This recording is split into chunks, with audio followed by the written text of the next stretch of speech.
$40 million a week to the Taliban? Yes, sir.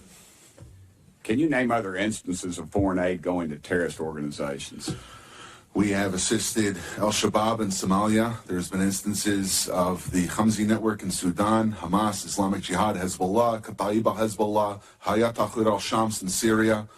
Dozens of terror organizations have received indirect assistance from U.S. foreign aid.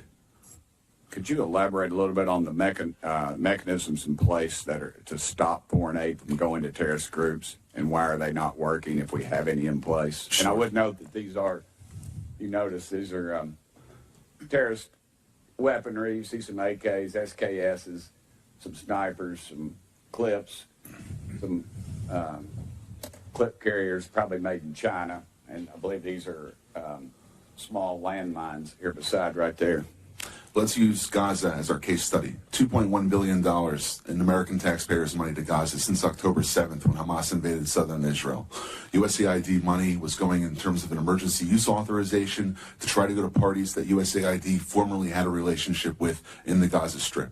They had to have been vetted by OFAC. They should have been vetted against the special designated terror list from the State Department and from other Treasury organizations. Waivers were granted because they said that there was an emergency use to have that money come in to Gaza, thereby jettisoning the usual typical screening procedures. As a result, 90% of aid that was going from the United States by way of its agents in Gaza ended up in Hamas-controlled areas. And this is ridiculous. Essentially, what the U.S. assistance to Gaza did was underwrite the ability for Hamas to survive until the ceasefire was just passed a few weeks ago. There was no strategic thought for it, and there was no screening. Seems like the emergency might have been armed terrorists to kill civilians. Would that be accurate? That's accurate, and even more than that, Samantha Powers, the administrator for USAID, was intent on having Israel not be able to defend itself. To not be able to defend it. Correct. Mr. Primorak, is that correct? How do you say that? Primorak? I got Burchett, man. Nobody gets mine right, so don't worry about it. What is it? Primorak? Perfect. All right, thanks, brother. How did terrorists exploit our foreign aid loopholes? Well, we have a lot of our international... Can you pull your mic up? I'm sorry. Can you hear me? Yes, sir.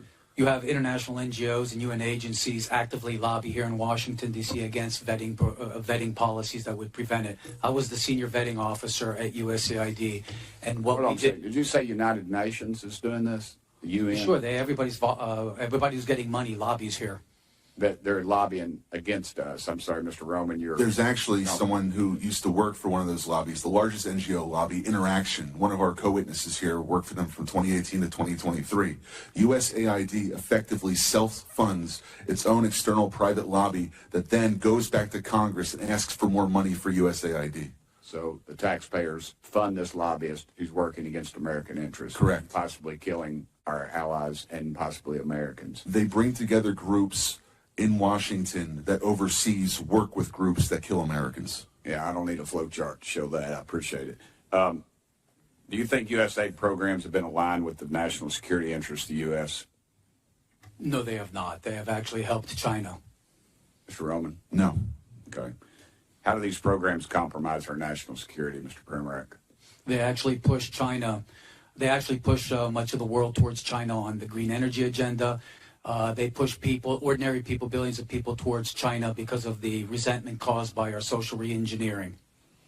Are we being lobbied by these pro-communist China groups currently? But a lot of these countries don't even have to lobby because they get the money anyway, like South Africa. Yeah, and in fact, these lobbyists have come to the House and have tried to kill legislation like H.R. 160, which was meant to increase transparency in USAID's funding of overseas organizations. Is that a current piece of legislation? That's from the last session. And give me that number again. H.R. 160. And what does it do? It was meant to give U.S. lawmakers the ability to have higher transparency in terror financing investigations aimed at scrutinizing extremist groups. Mr. Primorak? We had a regulation before we left in the last administration that anybody who touches money in countries where there's terrorists, those names have to go through databases, terrorist databases. That was overturned by Biden. Overturned by Biden. Chair Lady, I am currently 5 seconds, but I wanted to mention something. There's a lot of rhetoric used on this committee, and I would urge my friends on both sides of the aisle, let's stick to the actual information.